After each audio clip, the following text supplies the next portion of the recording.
Good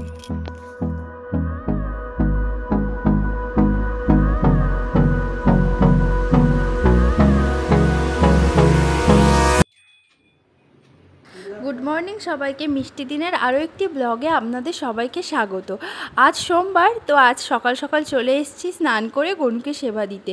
গনুকে সেবা দিয়ে প্রতিদিনের মতো আমি আজকে পড়াতে যাব। তো চলুন ব্লগটা শুরু করা যাক।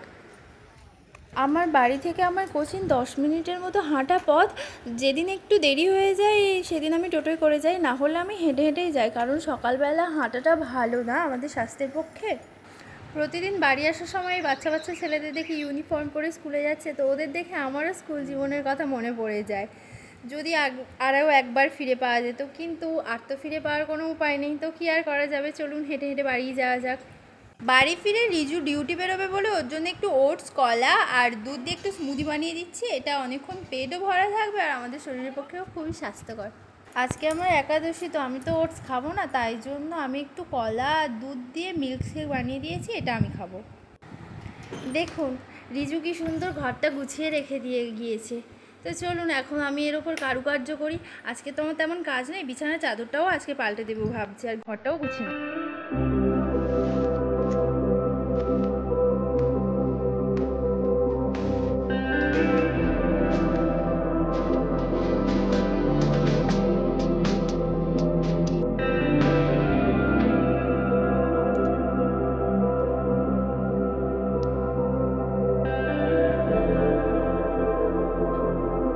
আজ আপনাদের সঙ্গে একজনের আলাপ করব বলেছিলাম, ইনি হচ্ছেন তিনি আমার গোলু।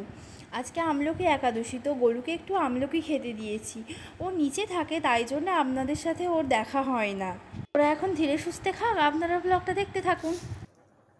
রাতে খাওয়ার জন্য আমি একটু সাবুর লুচি বানাবো, কারণ অন্য কিছু তো খেতে নেই, সাবুর লুচি খাবো। সাবুর পাউডার বানিয়ে দাদা আলু সেদ্ধ নুন দিয়ে মাখিয়ে নিয়েছিলাম, তারপরে লুচির মতো বেলে এই বাটি দিয়ে গোল গোল করে কেটে নিতে হবে, নিয়ে আর ঘিতে ভেজে নিতে হবে, কারণ তেল তো খেতে নেই। আর ঘিয়েতে ভাজলে দেখবেন একদম লুচির মতোও ফুলে যাবে। আপনারা কখনো বানিয়ে খেতে পারবেন, দুর্দান্ত খেতে হয়। একটা লুচি এমনি না কেটেও ভেজে দেখলাম, দেখুন কি সুন্দর গোল হয়ে ফুলেছে। লুচির সাথে খাবো বলে সাদা আলু তরকারিও বানিয়ে নিয়েছি। তো চলুন ভিডিওটা এখানেই শেষ করা যাক।